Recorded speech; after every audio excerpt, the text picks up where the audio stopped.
Because when you throw away plastics, it can take a long time for them to break down. And if you throw like plastic bags in the ocean, they can kill sea turtles and other sea animals.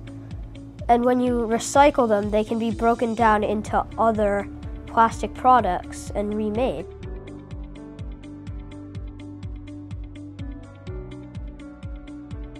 We have a bin where you pour your milk in that, like, say you got a carton of milk and you only drank half the milk.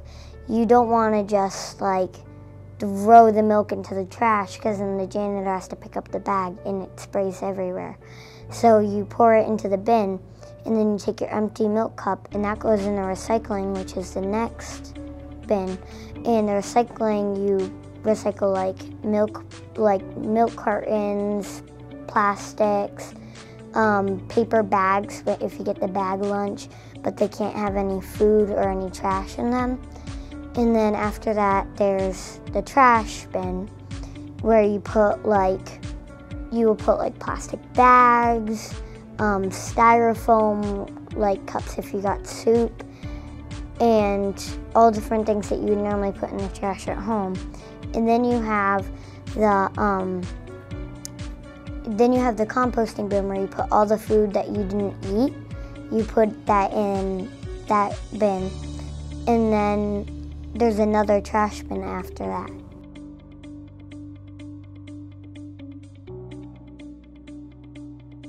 Hi, I'm Elsie, and today I'm going to show you how I clean my trash bin.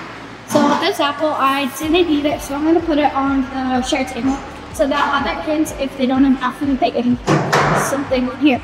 And this is my milk. There's some milk left, so here's poured into the milk version.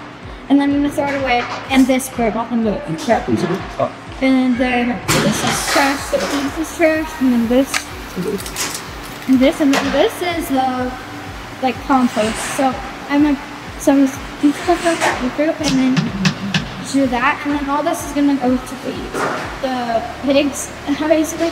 And then I put my tray over here, for them to wash up. So that's how it is.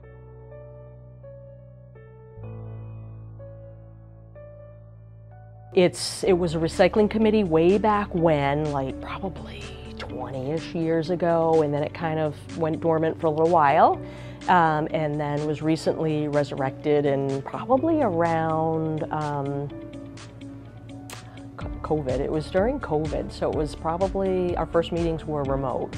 So 2020-ish, 2021, yeah, so not that long. But we have a lot of different initiatives going, and there's a couple people on there that are really knowledgeable about the composting, which is, we took a big direction. We were a recycling committee, and we switched it to sustainability, because there's a lot of things that we can do under that umbrella as opposed to just recycling. So our initiative, we went from recycling for education for recycling to let's look into composting.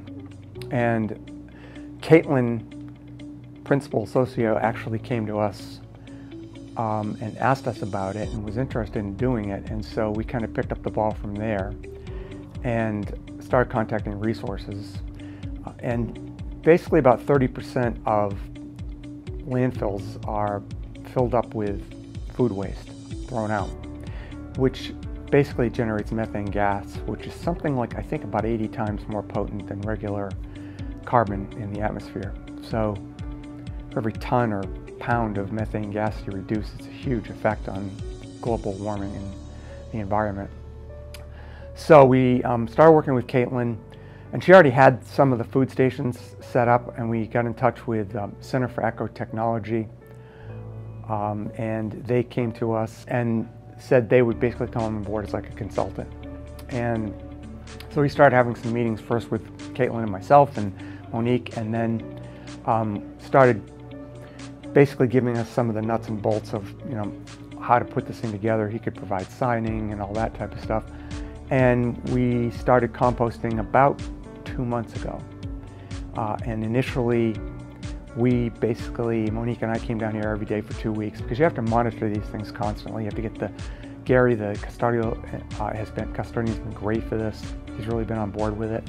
You need to get the lunch people involved, any of the teachers and volunteers who are doing various lunches involved so that they can reinforce with kids what needs to be put in each of the bins.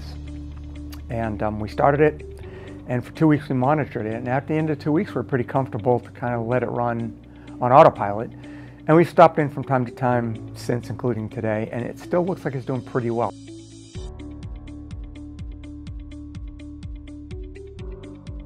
It's an educational opportunity. I know that's one thing that Caitlin wants to jump on board with, and also CET does those types of things, education in the schools.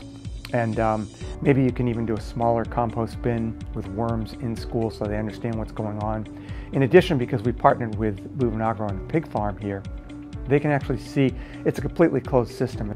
In this case, it can actually go like we're going to do today, look at the food being cooked and see what happens to it. The pigs take it and eat it, and it's a completely closed system, which is really the best of any world that you could imagine from an environmental standpoint.